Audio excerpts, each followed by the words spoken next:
आज हम पैगंबर मोहम्मद सल्लल्लाहु अलैहि वसल्लम के ज़िंदगी के उस सफ़र को समझेंगे जो उन्हें एक भरोसेमंद व्यापारी से इस्लाम का संदेशवाहक बना गया।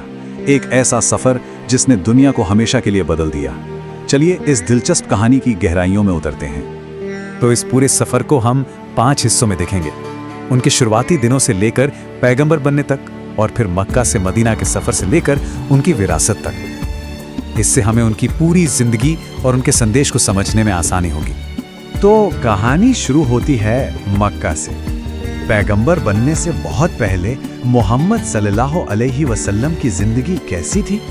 उनकी शुरुआती अनुभवों ने ही उनके आने वाले कल की नींव रखी थी। जानते हैं, पैगंबर बनने से बहुत पहले ही वो एक नाम से मशहूर थे, अल अमीन, यानी जिस पर भरोसा किया जा सके। उनकी ईमानदारी का आलम यह था कि लोग अपना सबसे कीमती सामान उनके पास अमानत के तौर पर रखवाते थे। ये उनके मजबूत किरदार की पहली पहचान थी। उनकी जिंदगी की शुरुआत आसान नहीं थी।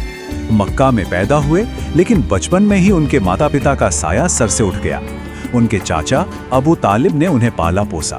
आगे चलकर उनकी शादी एक बहुत ही कामयाब कारोबारी महिला खदीजा से हुई, जो न सिर्फ उनकी पत्नी बनी बल्कि उनकी सबसे बड़ी ताकत भी साबित हुई।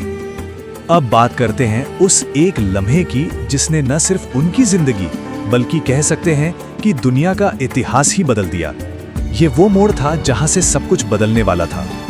जरा सोचिए, 40 साल की उम्र में शहर के शोर से दूर हीरा की एक शांत गुफा में वो ध्यान लगा रहे थे, और तभी उन्हें वो पहला ईश्वरीय संदेश मिला।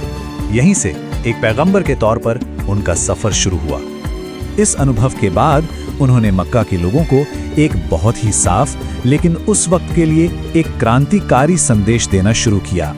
संदेश था, एक ईश्वर को मानो, मूर्तियों की पूजा बंद करो और समाज में इंसाफ और रहमदिली कायम करो।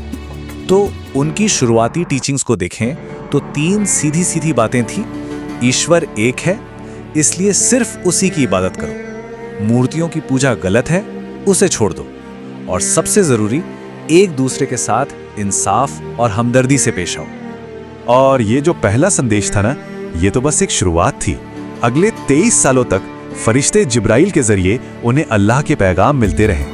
इन्हीं सारे पैगामों को जब एक जगह जमा किया गया तो वो इस्लाम की सबसे पाक किताब कुरान बनी। अब कहानी में एक बहुत बड़ा मोड़ आता है। इसे हिजरत कहते हैं।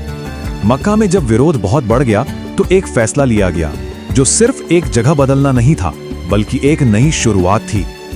देखिए, मक्का में हालात बहुत मुश्किल हो गए थे। उनके संदेश का जबरदस्त विरोध हो रहा था, लेकिन मदीना शहर ने उन्हें पनाह दी। वहां उन्हें एक नया समुदाय बनाने का मौका मिला, जिसे उम्मा कहा गया, यानी एक ऐसी कम्युनिटी जो मजहब की बुनियाद पर एक थी। और साल 622 सीई, ये तारीख इतनी अहम है कि यहीं से इस्लामी कैलेंडर की शुरुआत होती है। ये सिर्फ एक शहर से दूसरे शहर का सफर नहीं था, ये एक नए दौर का आगाज था। मदीना पहुंचकर उनका रोल सिर्फ एक संदेश देने वाले का नहीं रहा। अब वो एक समुदाय के लीडर थे, एक समाज बना रहे थे। यहाँ उनकी भूमिका बिल्कुल बदल गई। मदीना में उन्होंने एक साथ कई जिम्मेदारियां निभाई। वो धार्मिक गुरु तो थे ही, साथ ही एक समाज सुधारक भी थे और एक राजनेता भी। उन्होंने एक ऐसे समाज की बुनियाद रखी जो आपसी विश्वास और इंसाफ पर चलता था। मदीना में उनके नेतृत्व ने कई बड़ी घटनाओं को जन्म दिया। 630 सीई में वो वापस मक्का लौटे, और इस बार विजेता बनकर। लेकिन दुख की बात है कि 2 साल बाद 632 सीई में उनका इंतकाल हो गया, मगर उनकी छोड़ी हुई विरासत हमेशा के लिए कायम हो गई। मक्का की जीत की बात करें तो ये वाकई में एक बहुत बड़ी घटना थी, खासकर इसलिए क्योंकि ये बिना किसी खून खराबे के हुई। उन्होंने काबा को, जो उस वक्त मूर्तियों से भरा था, साफ किया और उससे फिर से एक ईश्वर की इबादत का केंद्र बना दिया। तो सवाल उठता है कि उनके जाने के बाद क्या हुआ? उनकी विरासत आज भी कैसे जिंदा है? चलिए अब इस आखिरी और सबसे अहम हिस्से को समझते हैं। इस्लामी मान्यता के मुताबिक उन्हें ईश्वर का आखिरी संदेशवाहक यानी रसूल माना जाता है। वो जिन्होंने दुनिया को अल्लाह का आखिरी और मुकम्मल पैगाम दिया। उनकी जिंदगी और उनकी कही हुई बातें हदीस में सहेज कर रखी गई हैं।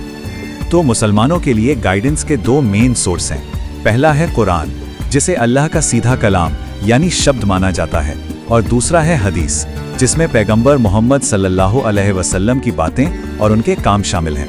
ये दोनों मिलकर इस्लामी जिंदगी का रास्ता दिखाते हैं। तो इस पूरी कहानी से हम आज क्या सीख सकते हैं? सामाजिक न्याय और करुणा का वो संदेश जो सदियों पहले दिया गया था, आज की हमारी इस दुनिया के लिए क्या मायने रखता है? ये एक ऐसा सवाल है जो हम सबको सोचने पर मजबूर करता है।